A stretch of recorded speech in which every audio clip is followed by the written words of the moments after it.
الحمد للہ رب العالمین والصلاة والسلام علی نبینا محمد وعلی آلہ وصحبہ اجمعین۔ ایک بھائی سوال کرتے ہیں کہ میرے سر میں درد رہتا ہے، مجھے کوئی دعا بتائیے، کوئی دم بتائیے۔ تو گزارش یہ ہے کہ جس کے جسم میں کسی بھی حصے میں درد ہو، اسے چاہیے کہ درد کی جگہ پہ اپنا ہاتھ رکھے اور 3 دفعہ بسم اللہ پڑھے، جس کا معنی یہ ہے کہ اللہ کے نام کے ساتھ، اور اس کے بعد 7 مرتبہ یہ دعا پڑھے، اعوذ باللہ وقدرتی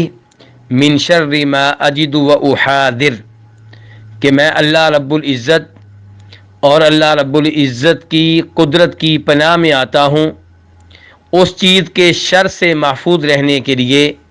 جس کو میں محسوس کر رہا ہوں اور جس کا مجھے اندیشہ اور خدشہ ہے۔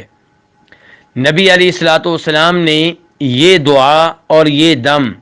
جناب عثمان بن ابو العاص رضی اللہ تعالیٰ عنہ کو بتایا تھا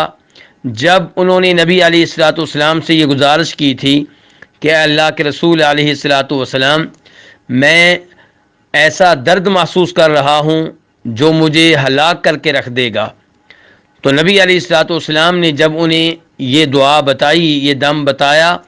تو وہ کہتے ہیں میں نے اس کے مطابق عمل کیا تو اللہ تعالیٰ نے مجھے شفا دی، اور وہ کہتے ہیں کہ اس کے بعد میں اپنے گھر والوں کو اور دوسرے لوگوں کو یہ دم بتاتا آ رہا ہوں۔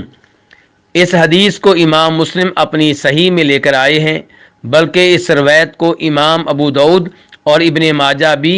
اپنی اپنی احادیث کی کتب میں لے کر آئے ہیں۔ واللہ تعالی اعلم۔